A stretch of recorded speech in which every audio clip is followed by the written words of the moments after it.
പിന്നെ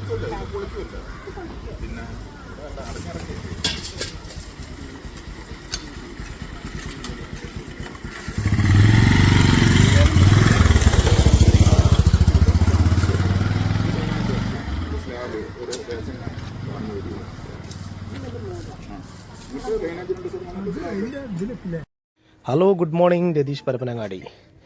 അപ്പോൾ നമ്മളെ റോഡിൻ്റെ വർക്ക് സ്റ്റാർട്ട് ചെയ്തിട്ടുണ്ട്. അതായത് കൊടപ്പാളി മെയിൻ റോഡിൽ നിന്ന് അണ്ടർ ബ്രിഡ്ജിൻ്റെ അടിയിൽ കൂടെ വരുന്ന റോഡാണ്. അപ്പോൾ അതിലുള്ള യാത്ര താൽക്കാലികമായിട്ട് നിർത്തി വെക്കും. ഇപ്പോൾ റെയിനേജിൻ്റെ വർക്കാണ് ഫസ്റ്റ് സ്റ്റാർട്ട് ചെയ്യുന്നത്. അപ്പോൾ അവിടെ ബ്ലോക്ക് ചെയ്യൂട്ടോ റോഡ്. അപ്പോൾ കഴിയുന്നതും ഇതിലെ യാത്രക്കാർ യാത്ര ഒഴിവാക്കുക.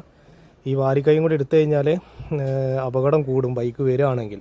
അപ്പോൾ ഇതിലെ പോണ യാത്രക്കാർ റെയിലിൻ്റെ അരിൽ കൂടെ ഒരു ഗ്യാപ്പ് ഉണ്ട്, അതിലെ പോവാം. അല്ലാന്നുണ്ടെങ്കിൽ മെയിൻ റോഡിന് വന്നിട്ട് ചെറ്റിപ്പടിയോ അല്ലെങ്കിൽ അഞ്ചപ്പുര വഴിക്കോ വരാൻ ശ്രമിക്കുക. കഴിയുന്നത് ഇതിലുള്ള യാത്ര ഒഴിവാക്കുക. ഇന്ന് അടയ്ക്കും എന്തായാലും റോഡ്. അപ്പോൾ നമ്മളെ മെമ്പർ സുമേച്ചിക്ക് ഒരു അഭിനന്ദനം.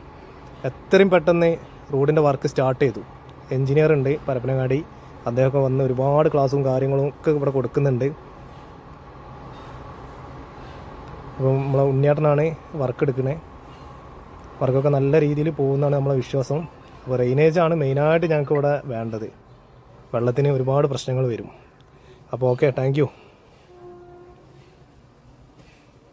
വർക്കിൻ്റെ മെറ്റീരിയൽസാണ് ഇപ്പോൾ നിങ്ങൾക്ക് കാണിച്ചു തരണേ. എല്ലാം എത്തിയിട്ടുണ്ട്. ഇനിയിപ്പോൾ 2 ലോഡും കൂടി വരാനുണ്ട്. നമ്മളെ ചാനലൊന്ന് ഫോളോ ചെയ്യണം എല്ലാവരും.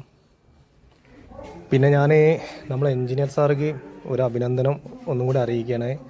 കാരണം സാറ് ആ പൊരി വെയിലത്ത് വന്നിട്ടും റെയിനേജിൻ്റെതും റോഡിൻ്റെതും കാര്യങ്ങളൊക്കെ പണിക്കാർക്ക് അത്രയും വൃത്തിയിൽ പറഞ്ഞു കൊടുക്കുന്നുണ്ട്. അപ്പോൾ സാറ് വന്നിട്ട് തന്നെ ഒരു ഏകദേശം 2 മണിക്കൂറിൻ്റെ അടുത്തായി. ഒക്കെ കറക്റ്റ് ചെയ്തിട്ടാണ് സാറ് പോണത്. അപ്പോൾ സാറിനൊരു ബിഗ്